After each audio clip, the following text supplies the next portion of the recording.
by opening up and saying what a beautiful account of a particular place or multiple particular places in the Upper Fraser River area.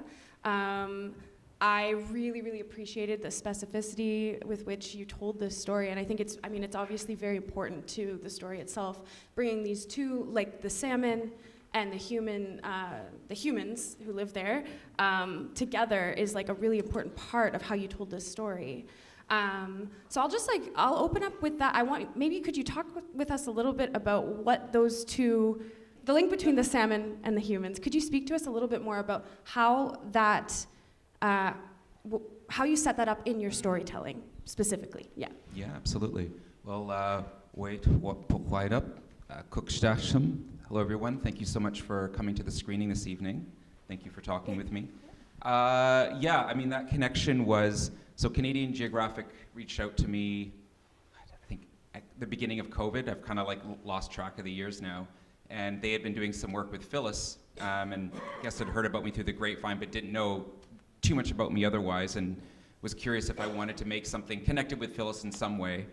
And turned out like I know Phyllis, so her community, Dog Creek, Canoe Creek, is very close to the Williams Lake First Nation in northern Secwepemc territory. So I knew her well and her family for a number of years. So I was quite happy to be involved. So there was a period of development and research, figuring out what this film would be. And so some years prior to that, I had attended her family's fish camp. She does a fish camp every year, which you see some footage of in the film. So, and obviously the Williams Lake First Nation, all the communities, all the Secwepemc communities along the Fraser, salmon is a very big part of the culture. And salmon, as you can see in the film, especially in the northern Fraser, is really at like extinction levels.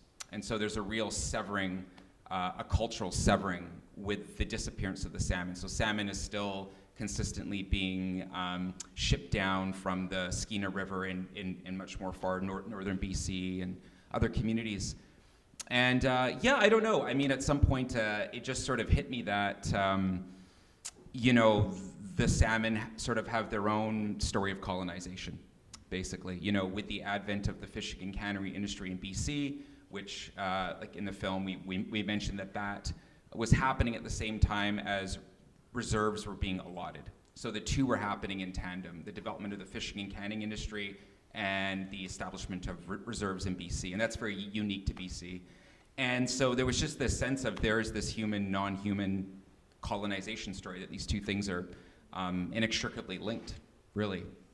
And it kind of made sense to everyone who was participating in the film. It was just sort of like instinctively just made sense to combine these two storylines. Thank you. Yeah, to me it's like very natural to start thinking with salmon or thinking with like other than human, more than human kin. And so I really, really liked that, especially when we're dealing with such like heavy subject matter like residential schools and hearing stories from survivors. So pairing that is like a really, it's a really grounding, I found it very grounding and easier than some other stories or like ways that stories are formatted when we're talking about residential schools within Canada. Like it was an easy way for me to get into that, and so I really appreciated that.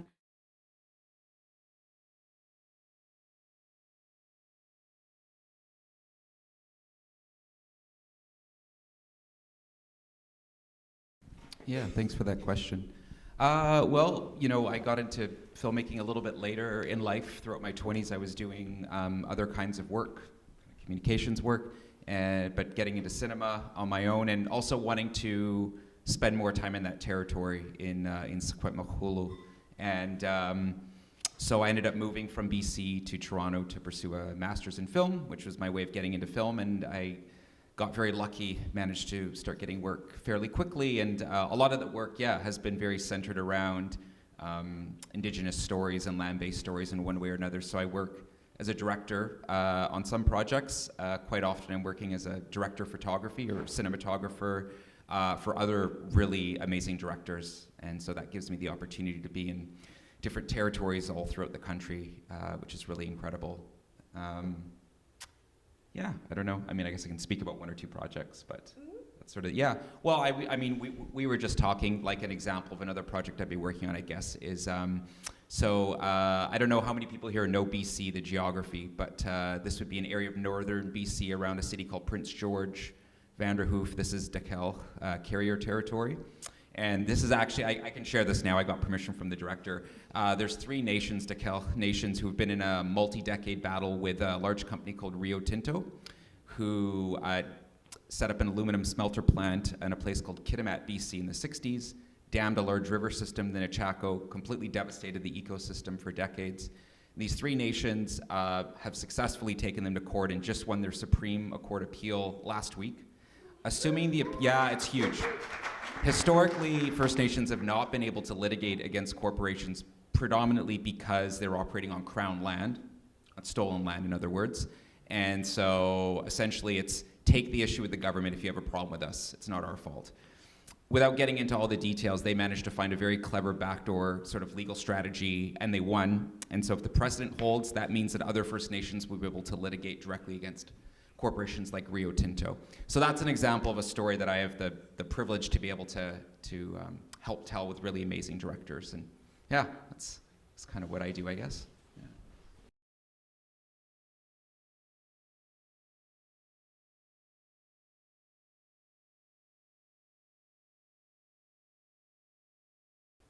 Well, I mean, I guess there's a couple different aspects of that. You know, I think about just like even things like ceremony, which sounds like a strange connection to make, but for example, like a big part of a lot of Secwepemc communities is like first salmon ceremony at the beginning of the season, and a lot of times things like, and really what that is an opportunity to bring community together, to bring families together, to reestablish bonds, and so that ceremony has been severed, for example.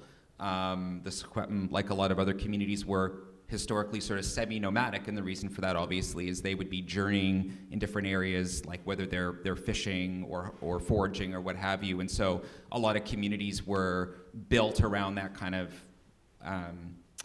geographical coherence of being in certain select places because it was most advantageous to be there, and even architecturally, our pit homes reflect that. And so I don't know. I mean, I guess it's kind of a strange question to get into in detail. But basically, I mean, the culture, the communities and the culture were literally oriented around that resource, that relationship with that non-human entity. I mean, I guess one specific thing I could say is there is all throughout Canada, like real tension with DFO, the Department of Fisheries and Oceans, who from Ottawa dictate policy around like the stewardship of these waterways and of salmon, et cetera.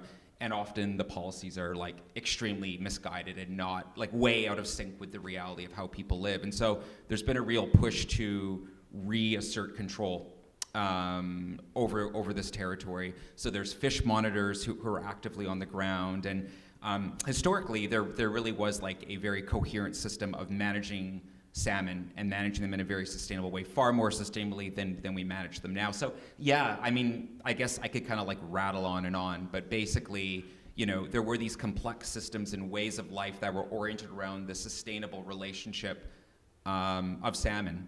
And I would imagine that we would go back to something akin to that, you know? Yeah, if I could just like add a little bit there. I also saw like a lot of moves toward radical imagination here. I think it was like sticking in the present and really like talking about history, but there is like a really beautiful like futurism vibe to this, in that we're watching folks like engage in ceremony and speak like intergenerationally. Like there's an intergenerational aspect that's really beautiful within this film, where mothers are speaking to their daughters, and they're really speaking towards like the 7 generations forward. And I'd say like another answer in terms of planning or in terms of thinking towards the future is just like Sean said, like ceremony and like doing these things in the present that are like, every time I say things like this, it sounds so plain, but it's like to just live on the land is to be moving into the future with the land. Like to be in relation to the salmon now, in these hard moments of like actually having to like refrain from fishing maybe, but also like thinking through critically about what that, there's much in the film about who's making those decisions, what that entails, what is it to fish and what is it to not fish, what is it to be in relation to salmon. So thinking through that now is the plan for the future, and acting in that way, and being with your family on the river. Even those moments in the film where there are women saying, I can't remember exactly who it was, but like, you know, just being here is cheering them on. Like that is to be on the land and to be moving and living into the future with your children. And of course, there's so much here about the importance of teaching your children, being with your children on the land, and how in recent history those connections have been severed.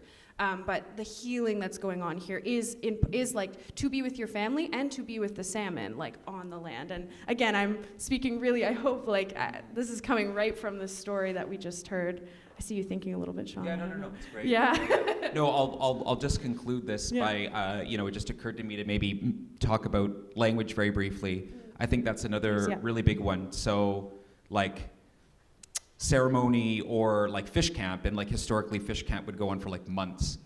And so that's effectively like where you would be learning Xwulqw'selu, like the language.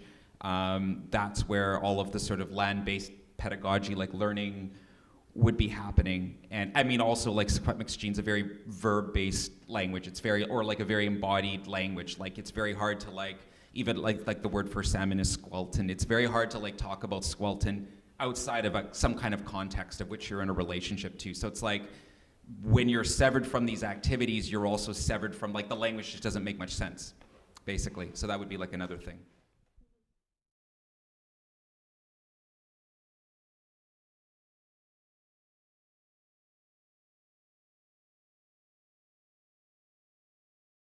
Okay, well, the visuals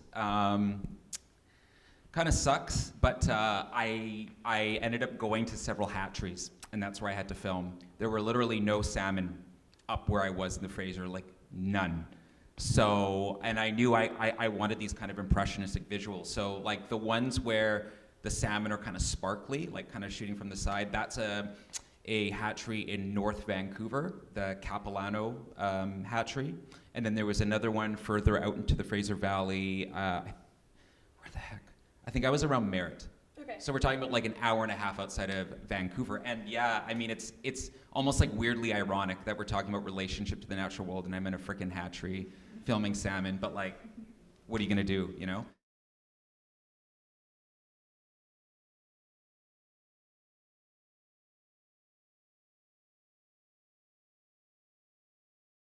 Yeah, so that decision was, it's kind of complex. Like, there's this very weird relationship with, I think they changed their acronym. I still call them DFO.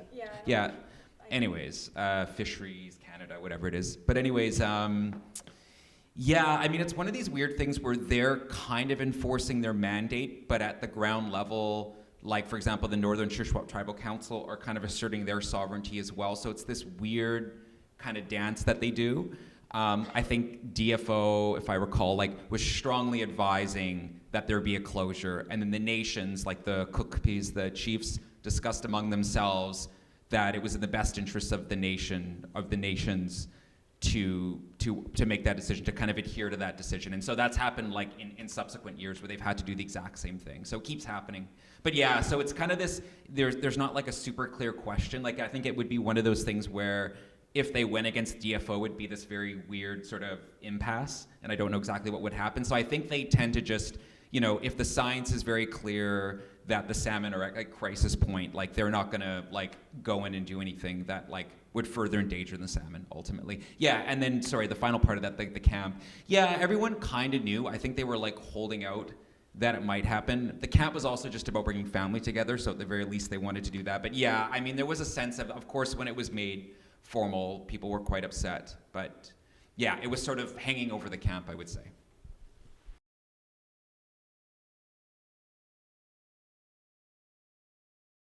The ban, so it's year by year. So I mean, salmon kind of go in a cycle. So there's years where like there's a much higher number of salmon that will go through because it's, you know, based on their spawning. But I would say there's been consistent, you know, like every year or two, inevitably there'll be like a full ban, and that's been pretty constant.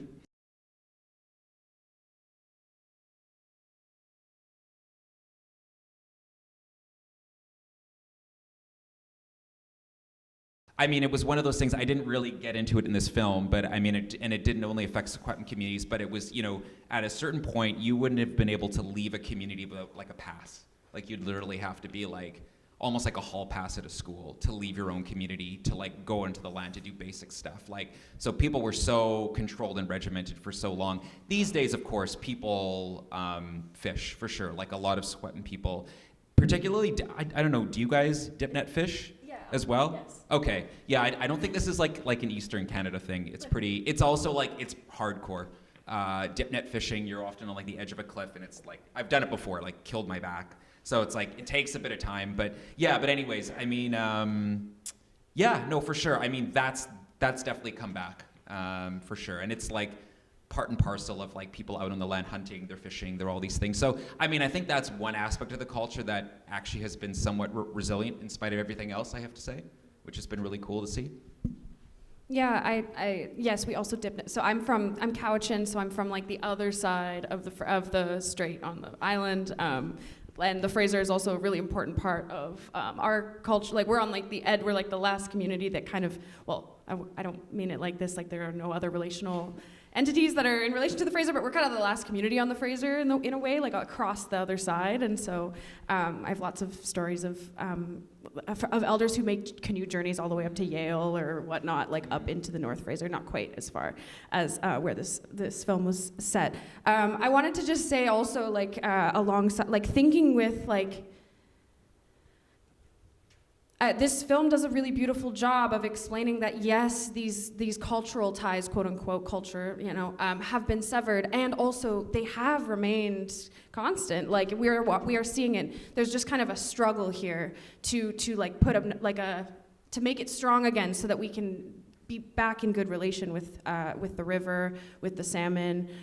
So we're seeing here like kind of both, I'd say. I don't know. And I really liked this film for that, like to show us that, like, yes, this is a resilient practice. And there has been, at the same time, this kind of severance, and I'm using that word just for, this kind of severance from these practices widespread and on the territory, like in other places, not just these places that they have access to that these particular families remember. But so like to think through, like, what does it mean to not have the same kind of like widespread or broad relationship to your territories and to other people as well, like losing your relationship to not know exactly who your relatives are because there's been 100 or 200 years of like kind of a severance from the land and understanding the importance of maintaining those relations. So I think this film did a beautiful job of kind of doing both, like showing that history and showing the resilience, and I always appreciate that.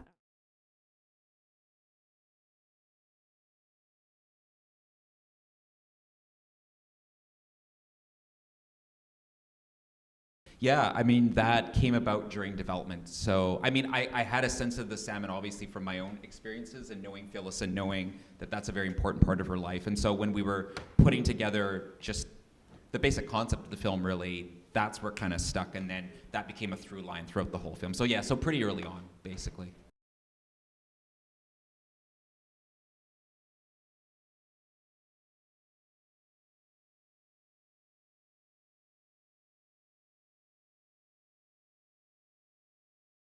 So, I mean, the short answer to question number one is yes, absolutely, First Nations are getting screwed over. So the sports fishing industry is a cash cow for the provincial government of BC. They allow sports fishers to essentially fish as much as they want, as far as I know, and then whatever's left works its way back up the Fraser. And then by the time you get to the upper Fraser, of course, numbers dwindle and dwindle and dwindle. So yeah, I mean, really, short answer is absolutely. Yeah, second question is, I can't imagine much, if anything's being done. Unfortunately, the Fraser River is just, especially by the time you get to the lower mainland, outside of Vancouver, there is just an absolute abundance of residential, commercial, and industrial development that happens along the Fraser. You work your way all the way up north to Prince George. You've got pulp mills dumping stuff into the Fraser. It's just, there is so much economic activity connected to the Fraser that I can't imagine that ever being, I could be wrong. I mean, we currently have an NDP majority in BC, and the NDP in BC are very pro-industry because the NDP are a very working class party in British Columbia. So I can't imagine them. I mean, essentially, they'd be committing political suicide by doing that. And if the NDP aren't going to do it, who the hell else is going to do it? So yeah, I mean, unfortunately, I don't have anything really positive to say. Yeah.